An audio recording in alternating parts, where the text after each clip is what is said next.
안녕하세요. 사랑하는 성도님, 영혼의 샘물, 은혜의 자료심을 축복합니다. 영광의 주님이 우리와 함께 하십니다. 우리와 함께 하시는 주님을 찬양합니다. 기도합시다. 주님, 감사합니다. 오늘도 주님의 은혜로 희망의 날을 맞이합니다. 주님 안에 있는 저희들은 어떤 상황, 어떤 위기, 어떤 어려움 중에도 희망이 있고 함께 하시는 주님을 의지하며 믿음으로 나아갈 수 있으니 매일매일 그 은혜와 사랑에 감사와 영광을 돌립니다.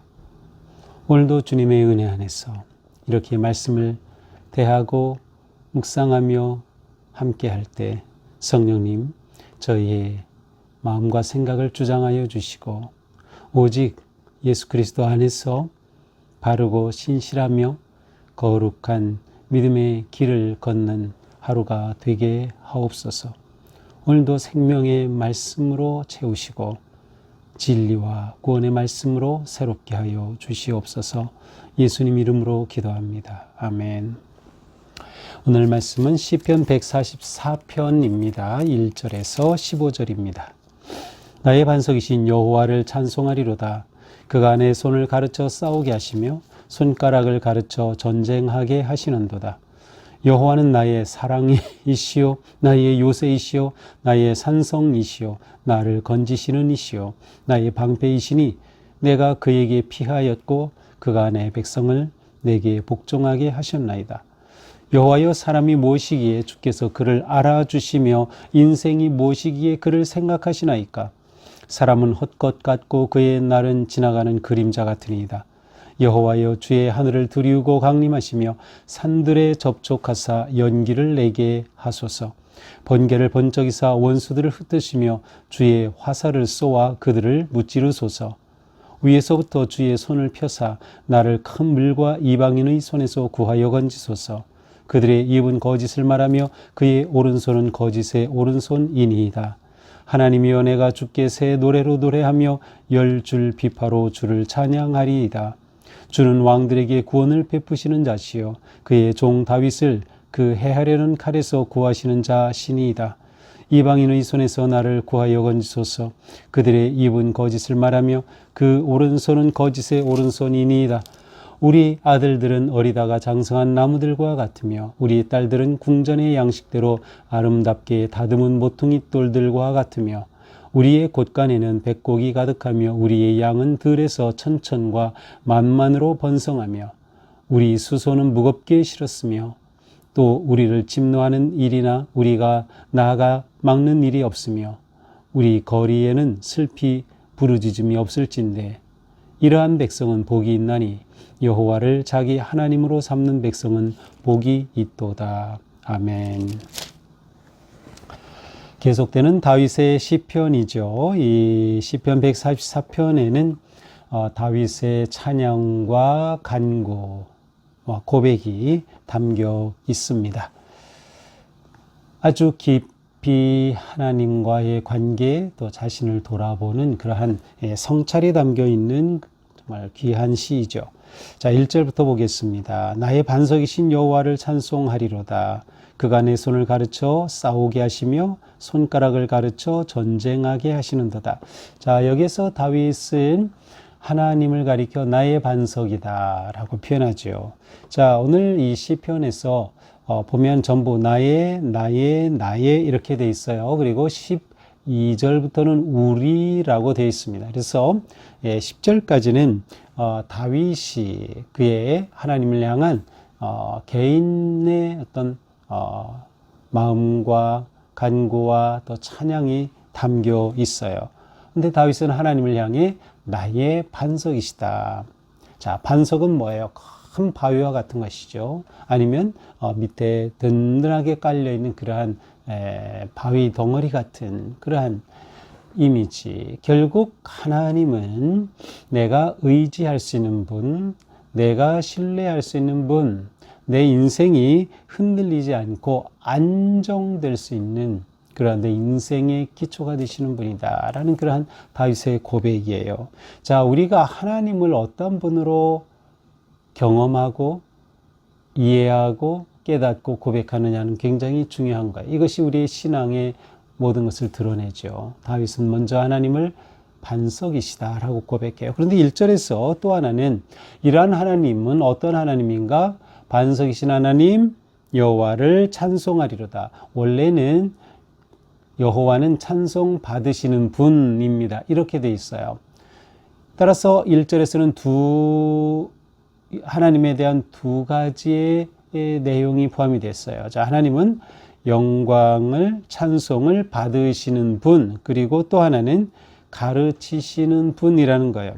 내 손을 가르쳐 싸우게 하신다. 자, 하나님께서는 다윗의 손까지 또 손가락도 가르쳐요. 그리고 아주 세심하게 가르치셔서 어떻게 전쟁에 승리하게 하신다. 그러므로 다윗 그의 승리는 어디서 온 거예요? 하나님으로부터 온 것이에요. 하나님께서 그를 그렇게 훈련하시고 가르치셨기 때문이죠. 하나님의 가르치심의 결과. 자, 우리는 하나님과의 관계에 있어서 이 다윗처럼 하나님이 나를 가르치시는 분 아니면 훈련시키는 분이다라는 생각은 그렇게 많이 못하죠. 근데 굉장히 중요한 부분이에요. 다윗은 하나님이 나를 이렇게 계속해서 훈련하셨다. 하나님이 나를 이렇게 가르치셨다. 따라서 우리가 삶의 여러 가지 많은 일을 만날 때마다 그것을 하나님께서 나를 훈련하시는 기회로 삼으시는구나 라는 마음으로 보는 것이 굉장히 중요합니다. 실제로 우리는 이러한 믿음과 마음을 가질 때 영적 성장과 영적 깊이가 더 놀랍게 깊어지는 거예요. 나의 반석이신 여호와를 찬송하리로다. 내 손 가르치시고 손가락을 가르쳐 전쟁하게 하시는도다. 자, 2절 여호와는 나의 사랑이시여. 자, 2절에서는 하나님에 대한 다윗의 고백이 여러 가지로 나와요. 나의 사랑, 나의 요새, 나의 산성, 나를 지키시느니 나의 방패가 되신다. 자, 이러한 것은 다윗이 깊이 묵상해서 나온 것일까요? 아니면 그가 실제로 삶의 경험 가운데서 알게 된 하나님일까요? 이것은 실제로 경험 속에서 나온 하나님이에요. 그는 하나님과의 관계 속에서 이 다양한 하나님을 경험했어요. 하나님은 나의 사랑 되시는 분, 하나님이 내 요새가 되시는 분, 내 산성, 나를 건지시고 내 방패이신 하나님이다. 그는 하나님을 이처럼 놀랍고 깊게 경험하고 있어요. 하나님과의 관계가 우리의 신앙생활에 가장 중요한 거예요. 하나님과의 관계, 어떤 관계를 맺느냐. 그 관계는 우리의 고백을 통해 표현이 되겠죠. 내가 생각하는 하나님, 내가 믿는 하나님, 나의 하나님은 어떤 분이신가는 우리의 고백 가운데 표현될 수밖에 없어요. 다윗의 이러한 고백은 곧 그가 경험하고 확신하고 신뢰하는 하나님의 모습을 그대로 보여줍니다. 하나님과의 관계 속의 그 경험이 그대로 고백으로 나타나는 것이죠. 이 하나하나를 보면 다윗은 인생의 많은 우여곡절과 위기 상황 속에서 이렇게 다양한 하나님의 모습을 경험했음을 알 수 있어요. 우리의 삶이 이와 같은 하나님의 경험으로 풍성하다면 우리의 영적 삶은 정말 힘차고 어떤 상황에서도 흔들림 없이 나아갈 수 있을 것입니다. 4절 하나님 사람은 헛것 같고 그의 날은 지나가는 그림자 같으니이다. 자, 사람은 헛것 같다. 헤벨인데 이 전도서에서 가장 많이 나와요. 다 헛되다 그 단어입니다. 사람은 헛되요. 그리고 그의 날은 지나가는 그림자 같아요. 정말 그림자처럼 그렇게 순식간에 흘러가는 우리 인생이에요. 자, 그런데 인생이 이러한데 하나님은 어떠하셔요? 3절이에요. 여호와여 사람이 무엇이기에 주께서 그를 알아주시고 인생이 무엇이기에 그를 생각하시나이까. 자, 인간은 이처럼 헛것 같고 지나가는 그림자에 불과한 것 같은데, 아니, 우리 사람이 무엇이길래 하나님께서 그렇게 우리를 알아주십니까? 우리를 안다고 하십니까? 우리와 친밀한 관계 가운데 그렇게 우리에게 찾아오십니까? 그래서 사람은 아담이라는 단어죠. 창세기 그 아담의 사람이라는 단어예요. 사람이 무엇이게? 여기서 다윗은 자기 개인이지만 개인이 마치 모든 인류를 대표하는 것처럼 사람이라는 단어를 사용해서 모든 인생은 이처럼 연약하고 헛것 같지만 하나님이 그 인생을, 사람을 그렇게 알아주신다. 그 사람과 깊고 친밀한 관계를 맺어주시며 그를 생각하신다. 하나님이 생각해 주시면 뭐예요? 앞에서 고백한 그러한 하나님을 경험하는 거죠. 하나님이 생각해 주시니 우리는 하나님의 은혜를 경험하고 사랑을 경험하고 구원을 경험하고 반석이 되심을 경험하고 건져주심을 경험하는 거죠. 여기서 우리는 다윗이 인생을 깊이 성찰하고 있음을 볼 수 있어요. 인생에 대한 깊은 성찰이 있다. 그렇죠. 우리가 하루하루 살아갈 때 우리가 말씀을 묵상하는 것 중에 중요한 것은 말씀을 통해 나를 비춰보는 것입니다. 나를 성찰하는 것이에요. 나를 보는 거죠. 내 내면을 들여다보고 그리고 하나님 앞에 바르게 신실하게 세워가는 것이 우리의 하루에 또한 묵상하는 삶의 아주 중요한 부분입니다. 자, 5절부터는 이제 다윗이 하나님의 도우심을 구하는 그러한 기도입니다. 여호와여 주의 하늘을 들이우고 강림하시며 산들에 접촉하서 연기를 내게 하소서. 자, 하나님께서 임하시기를 구하고 있어요. 하나님의 강림, 하나님의 임재하심, 또 하나님께서 산들에 연기를 나게 하시며 하나님의 계시다, 하나님의 영광과 권위를 드러내기를, 하나님의 그 놀라운 위엄을 드러내시기를 구하는 것이죠. 왜 그렇습니까? 지금 다윗은 원수들의 공격 가운데 있어요. 원수들 가운데 둘러싸여 있는지도 모르겠어요. 그래서 이런 상황 가운데 하나님께서 이곳에 나타나셔서 어떻게 자기를 구원하시는, 건져주시기를 구하는 거예요. 그래서 7절에 말하죠. 6절부터 번개를 번쩍이서 원수들을 흩으시고 화살을 쏘아 그들을 무찌르시고 주의 손을 펴셔서 큰 물 이방인들의 손에서 구하여 건지소서. 다윗은 위기 가운데 하나님을 구하고 하나님을 찾습니다. 하나님 구해주세요. 하나님 건져주세요. 나를 이렇게 공격하는 악한 무리들이 있습니다. 그들의 입은 거짓을 말하고 있습니다. 그들의 손은 거짓의 오른손입니다. 그들의 말은 다 가치 없는 말들입니다. 그런데 이들에게 둘러싸여 있으니 하나님 저를 구하고 건져 주십시오 라고 하나님의 도우심을 구하고 있습니다. 이러한 상황에서도 다윗은 하나님에 대한 감사와 찬양을 놓치지 않아요. 8절, 9절 하나님이여 내가 주께 대해 새 노래로 노래하고 10줄 비파로 주를 찬양하리다. 하나님께서 이렇게 나를 구하고 건져주심을 믿습니다. 그때 저는 주님께 새 노래로 노래하고 10줄 비파로 주를 찬양하리다. 자, 새 노래로 노래한다는 것은 무엇일까요? 물론 곡조와 내용이 새 것이라는 의미도 있어요. 새롭게 창조된, 새롭게 지은 그러한 노래로 부르겠습니다. 또한 그의 새로운 마음으로 부르겠다는 의미도 포함이 돼요. 그러니까 우리는 하나님을 예배하고 찬양할 때 늘 새 노래로 찬양하는 거예요. 우리의 마음이 새롭게 주님의 은혜를 감사하며 그 은혜를 찬양하고 노래하는 것이죠.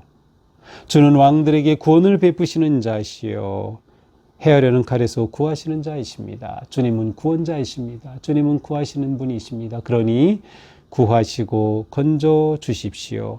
이방인의 손에서 건져 주십시오. 거짓을 말하는 그들의 악한 오른손에서 건져 주십시오 라고 하나님 앞에 간절한 도우심을 구하고 있습니다. 자, 12절은 분위기가 완전히 바뀌어서 이제 우리라고 하는 주제로, 주어로 표현이 됩니다. 이것은 곧 공동체의 노래임을 할 수 있어요. 이것은 한편으로는 백성들을 향한 다윗의 축복의 마음이 담겨 있다고 볼 수 있어요. 12절 우리의 아들들은 어리다가 장성한 나무들과 같으며 우리의 딸들은 궁전의 양식대로 아름답게 다듬은 모퉁이 돌들과 같으며. 자, 우리 아들은 나무처럼 튼튼하게 그렇게 성장하고 우리의 딸들은 궁전의 아름다운 그러한 장식한 기둥처럼 그렇게 아름답게 성장하기를 구하는 것이죠. 12절부터 14절까지는 그 기도 가운데 아니면 고백과 노래 가운데 세 가지를 말하고 있어요. 첫째로는 자녀의 복을 노래하고 있어요. 자녀의 복. 자, 두 번째는 뭘까요? 경제적인 복이에요. 13절.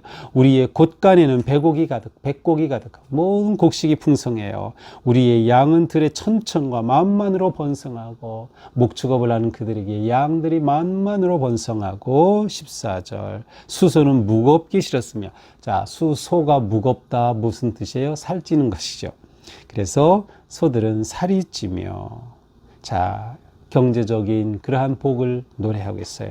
자, 14절 후반절은 이제 사회적인 평화 아니면 정의로운 사회를 노래하는 것이죠. 우리를 침노하는 일이나 우리가 나아가 막는 일이 없으며. 자, 요 표현은 성경 번역본마다 조금씩 다 달라요. 그래서 여기서 우리를 침노하는 일이나 우리가 나아가 막는 일이 없으며, 그래서 우리가 지금 이대로 우리가 읽는다면 전쟁이 일어나서 누가 대적이 침노해 오거나 그래서 우리가 전쟁이 일어나면 이제 싸워야죠. 나아가 막는 그러한 일이 없는, 전쟁이 없는 그런 평온한 그러한 사회를 구하고 노래하는 것이다 라고 볼 수 있는데, 또 다른 그 번역을 보니까 새 번역은 전혀 다른 의미예요. 낙태하거나 잃어버리는 일이 없게 하시며, 아마도 이제 앞에서 수소가 살찐다라는 그러한 표현을 연결시켜서 낙태하거나 잃어버리는 일이 없는 그러한 모습으로 번역한 것 같아요. 또 다른 성격본에서는 침략을 당하거나 포로로 잡혀가는 일이 없게 하시기를. 그래서 전체적인 분위기로 본다면 이것은 평화를 구하는 그러한 기도라고 할 수 있을 것 같아요. 또한 정의로운 사회가 될 때 우리 거리에는 슬피 부르짖음이 없을진데, 거리에 슬프게 울부짖는 소리가 없는 거죠. 정의로운 사회, 평화로운 사회가 되는 것을 기도하고 노래합니다. 마지막 결론입니다. 이러한 백성은 복이 있나니 여호와를 자기 하나님으로 삼는 백성은 복이 있도다. 자, 이러한 백성 얼마나 복돼요. 아들, 딸들이 이렇게 건강하고 아름답게 성장하고 경제적으로 풍요롭고 사회적으로 평화롭고 정의롭다면 이것보다 행복한 일은 없겠죠. 이러한 백성은 복이 있습니다. 왜 그렇습니까? 여호와를 자기 하나님으로 삼는 백성이기 때문에. 그러므로 여호와를 나의 하나님으로 삼으면 우리의 삶은 이처럼 홀랍고 아름다운 그러한 삶이 될 수 있다. 하나님을 그렇게 의지하고 하나님께 순종하면 하나님께서 세워 가시기 때문이죠. 우리는 오늘도 하나님을 섬기는 여호와를 나의 하나님으로 고백하고 하나님 앞에 내 삶을 드리며 헌신하는 그러한 복된 하루가 되어서 이렇게 다윗이 축복의 고백과 찬양을 한 것처럼 이 놀라운 일이 우리 가운데, 우리 모든 성도님들 가운데 가득한 그러한 삶이 되기를 축복합니다. 자, 오늘 말씀을 보면서 우리가 생각할 것이 무엇이죠? 자, 오직 하나님만이 찬양받으실 분이시다. 그렇죠. 오늘 이 시편을 보면서 반석이신 여호와를 찬양하죠. 여호와는 나의 사랑이시고 요새시고 산성이시고 방패 되시는 이 하나님. 오직 우리는 하나님을 찬양하는 삶. 오늘도 우리가 하나님을 이렇게 찬양하는 그런 복된 삶으로 나아가야 할 것입니다.